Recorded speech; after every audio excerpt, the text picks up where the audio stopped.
मैं आप सबसे इजाज़त दूंगी कि हम उस्ताद बादल राई से अगर आपका मूड है तो एक कलाम सुन लें। जी जी उस्ताद बादल छा ॿुधाईंदो असांखे? हमारे जो देहात गांव के जो फैसले होते हैं, एक औरत के ऊपर शायरी है, मैं आपको सुनाता हूँ। जबरदस्त जबरदस्त। साज बिना आवाज आया कहड़े पारखा,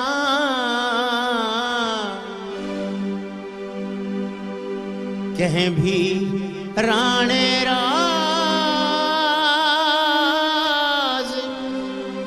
कौन बुधाया का कजा।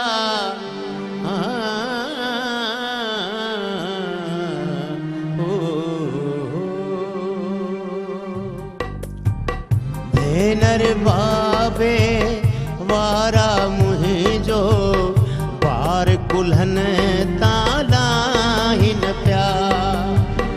भेनर बाबे वारा मुहिंजो बार कुल्हन ताला हिन प्या। मूंखे हिकिड़े 60 सालनि जे ओढ़े सां परिणाई न प्या।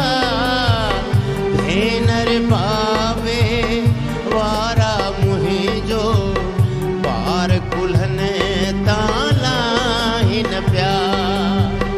मूंखे हिकिड़े 60 सालनि जे ओढ़े सां परिणाई न प्या। भेनर बाबे वारा मुहिंजो बार कुल्हन ताला हिन प्या।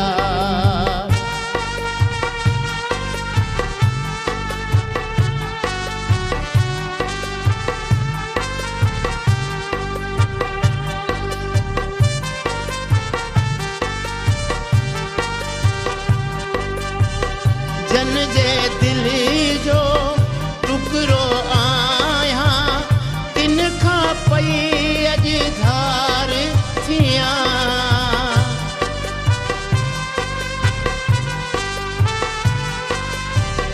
जन जे दिल जो टुकरो आया, तिन खां पई अॼु धार थिया। घर भातिन जे नालन मां अॼु मुहिंजो नालो डाहिन प्या। घर भातिन जे नालन मां अॼु मुहिंजो नालो डाहिन प्या। मूंखे हिकिड़े 60 सालनि जे ओढ़े सां परिणाई न प्या।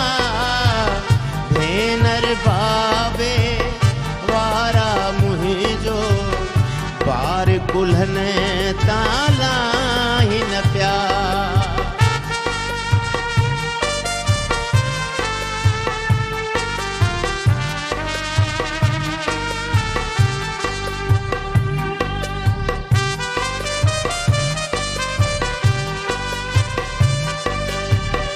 नालो मुहिंजो भाग भरी मूं भाग भरिए जा भाग ॾिसो।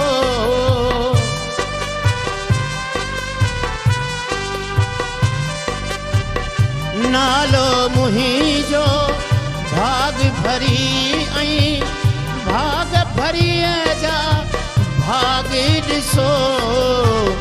मूंखे पंहिंजे घर जो सांढियल समझी ढोर खपाई न प्या। मूंखे पंहिंजे घर जो सांढियल समझी ढोर खपाई न प्या। भेनर बाबे वारा मुहिंजो बार कुल्हन ताला हिन प्या।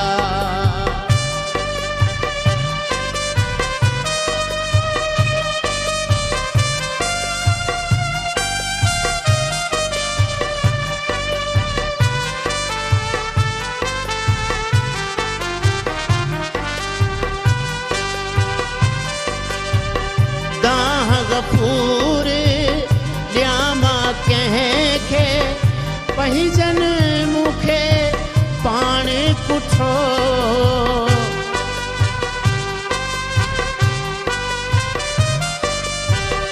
दाह गफूर ॾियाम कंहिंखे पंहिंजन मूंखे पाण पुठो ही त अञा भो तार वॾे जो ही त अञा भो तार वॾे जो पहिरियों कर्ज़ चुकाई न पिया ही त अञा भो तार वॾे जो पहिरियों कर्ज़ चुकाई न पिया मूंखे हिकिड़े 60 सालनि जे पोढ़े सां परिणाई न पिया भेनर बाबे वारा मुंहिंजो बार कुलनि